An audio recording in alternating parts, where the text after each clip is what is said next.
संयुक्त राज्य अमेरिका ने एक रिपोर्ट जारी की है। ये रिपोर्ट भारत पर इल्जाम लगा रहा है कि भारत ने अफगानी वॉरलॉर्ड्स और तालिबान को आर्थिक सहायता और समर्थन दिया, जिसके कारण अमेरिका का अफगानिस्तान से प्रस्थान के तुरंत बाद अमेरिका द्वारा समर्थित अशरफ गनी की सरकार ने घुटने टेक दिए। रिपोर्ट का दोगलापन देखिए। अमेरिका, जिसने पाकिस्तान पर 20 साल तक 30 बिलियन से अधिक डॉलर खर्च करके रूस के खिलाफ अफगान मुजाहिदीन को हथियार देकर तैयार किया, जो आगे चलकर तालिबान बने, उनका कोई जिक्र नहीं न है इस रिपोर्ट में। और अब वही अमेरिका भारत पर अफगानों को हथियार देने का आरोप लगा रहा है। ये रिपोर्ट अफगानिस्तान पुनर्निर्माण के विशेष महानिरीक्षक की ओर से आई है, जिसे सिगार कहते हैं। SIGR यह अफगानिस्तान के पुनर्निर्माण पर वाशिंगटन का अग्रणी निरीक्षण प्राधिकरण है। सिगार के रिपोर्ट में ये कहा गया है, अफगान सुरक्षा बल ने क्यों तालिबान के आगे घुटने टेक दिए।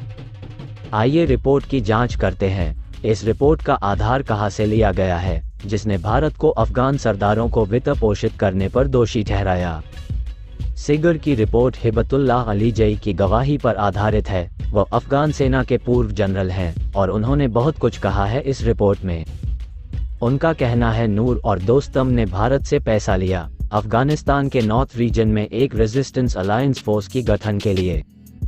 हिबतुल्लाह का मानना है, वह पैसा अफगान सरकार को भुगतान करने के लिए जाना चाहिए था, अफगान राष्ट्रीय सुरक्षा बलों का वेतन देने के लिए, पर भारत ने सीधा दोस्तम और नूर को पैसे कैसे दिए। अब कौन है ये लोग? नूर और दोस्तम अता मोहम्मद नूर और अब्दुल राशिद दोस्तम दोनों निर्वासित योद्धा हैं, उत्तरी अफगान के इलाकों से, जो पहले नॉर्दर्न अलायंस से संबंधित है, जिसका नेतृत्व अहमद मसूद करते थे। इस अफगानी जनरल ने UAE अमराती को भी दोषित किया है। उन्होंने ध्यान है कि 200 लैंड क्रूजर गाड़ियां दोस्तम को इसी संजोग में दिया गया था। ना UAE ना भारत ने इस विषय को लेकर अपनी कोई प्रतिक्रिया व्यक्त की।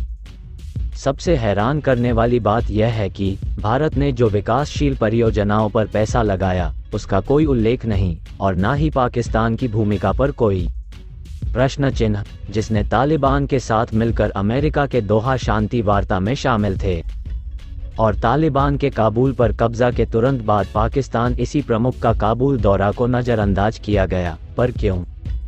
पाकिस्तान ने सोचा था तालिबान उनके पिट्ठू बनेंगे, पर अब तालिबान की तरह व्यवहार कर रहा है।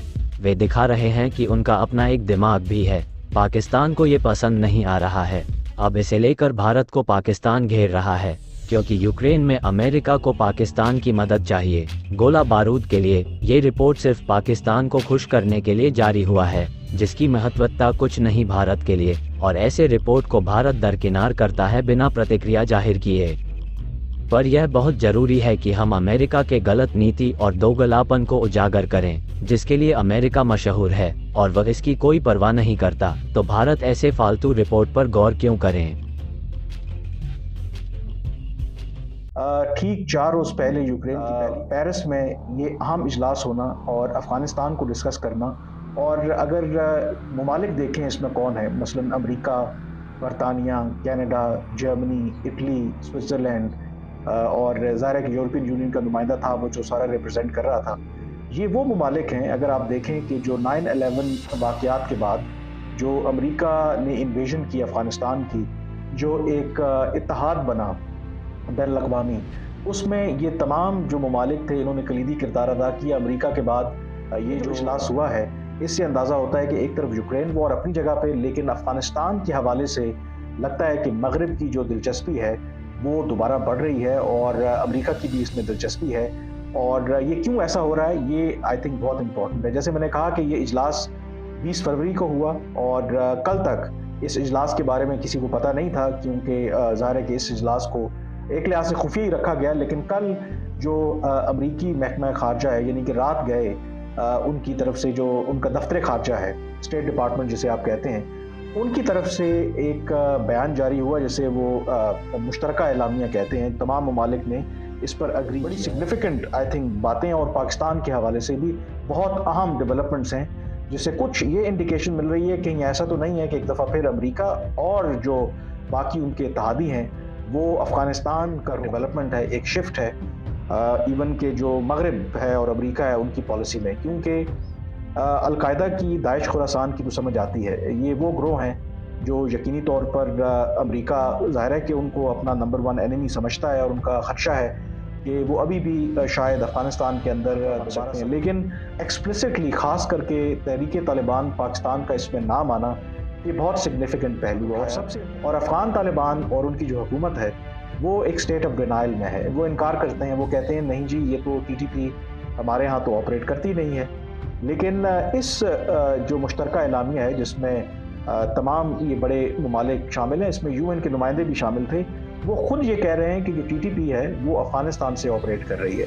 तो एक लिहाज से ये पाकिस्तान की एक डिप्लोमेटिक सक्सेस भी है कि पाकिस्तान के व्यू को जो दुनिया के ताकतवर ममालिक हैं और जो इन्फ्लुएंशियल कंट्रीज़ हैं पाकिस्तान के मौक़िफ़ की तायीद कर रहे हैं कि तहरीक तालिबान पाकिस्तान जो है अफ़गानिस्तान से ऑपरेट करता है, जिसकी वजह से अगर आप देखें तो इसी हफ्ते पाकिस्तान में जो दहशतगर्दी के ख़िलाफ़ जो एक डायलॉग है कई अरसे के बाद पाकिस्तान और अमेरिका के दरमियान हुआ है इस्लामाबाद के अंदर, उसमें क्या से इन 2 रोज़ा इजलास के बाद वो बहुत ज़्यादा पॉजिटिव था। वो कहते हैं कि जी पाकिस्तान और जो अमेरिका हैं वो कॉमन थ्रेट फेस कर रहे हैं। ऐसे एरियाज़ हैं जिसमें दोनों ममालिक मिलकर काम करना चाहते हैं। जो उसमें इम्पॉर्टेंट उस स्टेटमेंट के अंदर एक इशारा दिया गया कि ये जो दोनों ममालिक के हुक्काम हैं उन्होंने इस बात पर बातचीत की है कि किस तरीके से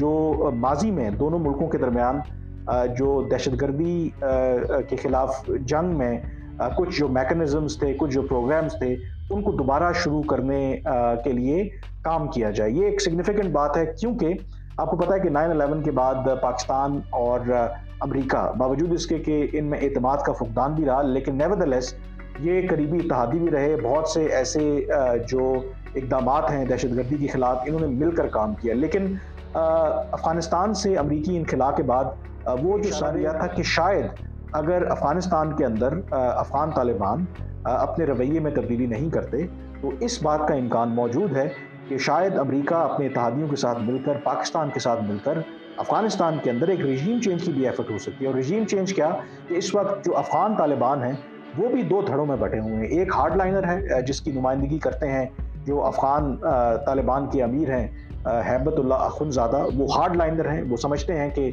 जैसे हम माजी में जब अफ़गान तालिबान का पहला दौर था, दौर हुकूमत था, जिस तरीके से हम मुल्क चलाते थे उसी तरीके से चलाना चाहिए, दुनिया जो कहती है उसकी हमें परवाह नहीं करनी चाहिए।